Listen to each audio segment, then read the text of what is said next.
অশুভকে নিধন করার জন্যই দুর্গা মায়ের আগমন। তারপরেই হয় শুভর আগমন, যখন হয় তখন আমরা করি বিজয়া। কিন্তু তারই মাঝে দুঃখ আছে। আরজিকর কাণ্ড নয়, শুধু বলবো না আরজিকর কাণ্ড, তারপরেও চারিদিকে ঘটে যাচ্ছে ধর্ষণ, চারিদিকে ঘটে যাচ্ছে এপিসিড। কবে বন্ধ হবে জানি না। তা সেই নিয়েই একটা লেখা। শিউলি, শিউলির মা লোকের বাড়িতে কাজ করে খায়। যখন সে ৪৫ বছর বর্ষিয়া, তখন তার গর্ভে আসে শিউলি। তার স্বামী মদ্যপান করে ঘরে এসে বলেছিল, দেখি কেনে বেটাই লাগবে, বেটি লাগবে না। বেটা হলে ভালো, বেটি হলে ঘর থেকে বের করে দেবো কিনা তোকে। কেন রে, বেটি লাগবে কিনো? আরে বুঝিস নে, বেটা ভ্যান চালাবে কি না, পয়সা টেকা আনবে, মুঝে মালের খরচা দিবে না। শিউলির মা নীরব, কারণ তার কোনো কিছু করার নেই। পুরুষের হাতে সে ন্যস্ত থাকে সবসময়। সেই দিনটা এলো। শিউলির মা ভেবেছিল মেয়ে হলে নাম রাখবে শিউলি, সাদা মেয়ে। চারিদিকে শিউলির গন্ধে ভরে ওঠে শরৎকাল। শিউলির মা তখন হাসপাতালের বেডে শুয়ে। যখন মেয়ে হলো, কান্নায় চারিদিক বুক ফাটিয়ে চিৎকার করলো। নার্স বলল, শুনছো কেনে, তোমার লড়কি হয়েছে, ওই জন্য এত চিৎকার করছে, প্রতিবাদ জানাচ্ছে। তুমি ওর নাম কি রাখলে বটে? মা বলল, শিউলি। শিউলি প্রতিবাদ, সাদা গেরুয়ার প্রতিবাদ। শিউলি আস্তে আস্তে বড় হলো। যখন শিউলি জন্মেছিল, ওর মা নিজে হাতে একটা শিউলি গাছ ওদের ঠিক বাড়ির পিছনটায় পুঁতেছিল। শিউলি যত বড় হলো, শিউলি গাছ লাফিয়ে লাফিয়ে তত বড় হলো। শিউলি 16 বর্ষীয় হলো। তখন মাধ্যমিক দিল শিউলি, আর গাছটাও ভরে ভরে ফুল দিচ্ছিল। শিউলি সারাদিন ওই গাছের নিচেই পড়ে থাকে, আর সেই শিউলি ফুল তুলে সব বাড়িতে বাড়িতে দেয়। ওর মা যে বাড়িতে কাজ করতো, সে বাড়ির লোকেরা বলতো, কি রে শিউলি, সারাদিন কি নেচে নেচে বেড়াবি? তুই যে মেয়ে সন্তান, ওরকম যাস না, এদিক ওদিক করিস না, কে কখন কি করবে। শিউলি মায়ের মতন চুপচাপ না থেকে বলতো, তোমার ছেলেদের বলো, তোমার ছেলেরা যে বার মুন্ডা পরে এখানে সেখানে দাঁড়িয়ে দাঁড়িয়ে পেচ্ছাপ করে, বলো এরকম করতে না, এরকম করতে নেই। তাহলে আমাকে কেন বলছো গো? আমি মেয়ে বলে কেন আলাদা কিসের পরিচয়? তখন সেই আমাদের সভ্য সমাজের মারা বলতো, বাবা যা মুখ হয়েছে না, ভালোর জন্য বললাম। অথচ শিউলি কিন্তু তাদের জন্যই ফুল এনে দেয় রোজ। শিউলি মাধ্যমিক দিল। 3 মাসের অপেক্ষায় শিউলির সেই মাধ্যমিকের ফলাফল বেরোলো। শিউলি পরীক্ষায় 690 নম্বর পেয়ে পুরো বাঁকুড়ার মধ্যে প্রথম স্থান লাভ করলো। চারিদিকে রব ওঠার বদলে কানাঘুষো একটাই কথা, কাজের মেয়ে 690 পেল। কোনো দিন কোথাও কোনো আওয়াজও না তোলেনি, তাই আজও তুলল না। স্কুলে পুরস্কার বিতরণের অনুষ্ঠান, সেখানে দিদিমণি এলেন।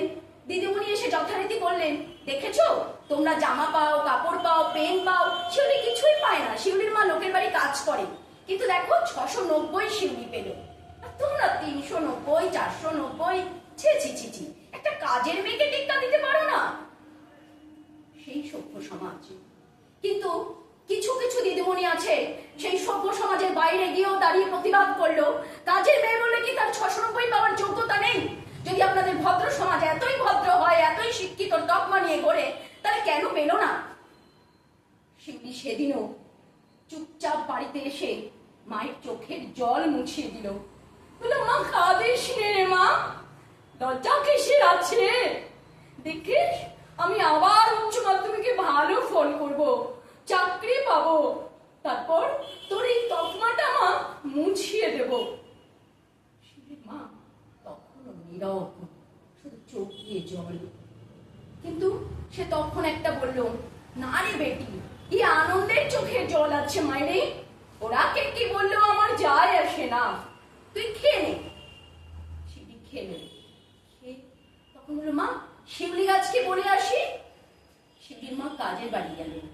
শিউলি সেই শিউলি গাছের তলায় সুন্দর করে পড়ে থাকা পাতা বিছানা, যেটা দেবীর আশীর্বাদ বলে, শিউলি শুয়ে পড়লো সেখানে। ওর মা লোকের বাড়ি থেকে এসে কাজ করে এসে তখন খোঁজ করলো, শিউলি কোথায় গেলে? মা আয় মা, তোর জন্য একটা অঙ্ক মাস্টার ঠিক করেছি, বিনা পয়সায়। এ মাস্টারটা খুব ভালো মা, এ মাস্টার বলে না লোকের বাড়ি কাজ করিস তুই। মা খোঁজ খোঁজ খোঁজ করতে করতে শিউলির মার মনে পড়লো সেই ভাঙা পাঁচিলটায় শিউলি গাছের দিকে। খানিকটা যেতে গিয়ে দেখলো সেই ভাঙা পাঁচিলের পাশে পড়ে আছে শিউলির দোপাট্টা। শিউলির মার একটু খটকা লাগলো। রোজ তো মেয়ে ডাক দিতেই ছুটতে চলে আসে, আজ কেন আসছে না? আর একটু এগোতে গিয়ে দেখলো রক্ত মাখা তার দোপাট্টার নিচের অংশটা। আর একটুখানি এগোতে গিয়ে দেখলো শিউলির চুড়িদারের উপরের অংশটা। মায়ের বুঝতে আর বাকি থাকলো না কতগুলো নেকড়ে তার মেয়েকে ধরেছে। দৌড়ে গিয়ে যেতে দেখলো শিউলিকে তখন আছড়ে বিছড়ে খাচ্ছে 3-4টে পুরুষ।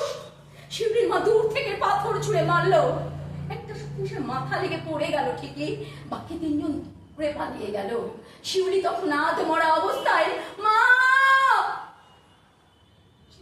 মাঝে মা দৌড়ে আসলো। মায়ের কোলে মাথা রেখে সেই নগ্ন শরীরটাকে ঢাকতে দিল না, শুধু বলল, মা যদি প্রতিবাদ করতে পারিস তাহলে আমার এই দেহটাকে ঢাকবি সাদা ফুলে, নাহলে করিস না। জামা এই সভ্য সমাজকে তুই দেখিয়ে দে প্রতিবাদ তুইও করতে পারিস। তুই ইংলিশ পারিস না, তুই জাস্টিস বলতে পারিস না, তুই শুধু পারিস প্রতিবাদের ভাষা। মা দৌড়ে গেল তাই শিউলির মাথাটাকে ফেলে ইট নিয়ে মারতে। ততক্ষণে আমাদের সভ্য সমাজের সব মানুষ গোল করে দাঁড়িয়ে পড়েছে। কেউ কেউ বলছে, আমি বলেছিলাম না তোমাকে মেয়েটার হাঁটা ছড়াটা ভালো না। এই না না, আমিও তো বলেছিলাম, কতগুলো ছেলে না ওকে আর চোখে দেখছে। এই জানো মেয়েটা না একদম নোংরা হয়ে গেছিল, 690 পেয়েছে, মাটিতে তো পা পড়ছে না। সভ্য সমাজের সমস্ত কথা শুনে শিউলির মা সেই থানির দিয়ে সবাইকে মারবার চেষ্টা করলো। তার মাঝখানে দেখেছিল একটা ধর্ষককে, তাকেও ছুঁড়ে মারতে গেল। সঙ্গে সঙ্গে চারিদিক থেকে পুলিশ এসে সেই মহিলাটিকে ধরলো, ধরে বললো, না এটা আপনি করতে পারেন না, আইন নিজের হাতে নেবেন না। শিউলির মা আমাদের সভ্য সমাজের উপরে উঠে সব থেকে নগ্ন কাজটা করলো, নিজের শরীর থেকে কাপড় খুলে দিয়ে বললো, কেনে রে পুলিশ, লে বটে লে, মেরে ইজ্জত লে। তখন সেই পুলিশ এবং সভ্য সমাজের লোকগুলো মাথা নিচু করে চলে গিয়ে সেই ধর্ষকদের নামিয়ে দিল সেই শিউলির মায়ের কাছে। থানিতে রক্তারক্তি করে যখন ভিজে গেল, সেই রক্ত নিয়ে সে শিউলির মাথায় বুলিয়ে দিল। শিউলি শেষ। তারপর থেকে কি হয়েছে জানেন? সেই বাঁকুড়ার সেই অঞ্চলের একটাও ধর্ষক আর নেই, দুষ্কৃতি আর নেই, শুধু শিউলির কান্না ভরা আওয়াজ আজও ঘুরে বেড়ায়, মা। এটা প্রতিবাদের ভাষা, এটা তার ব্যথার ভাষা, এটা নারীদের লজ্জার ভাষা।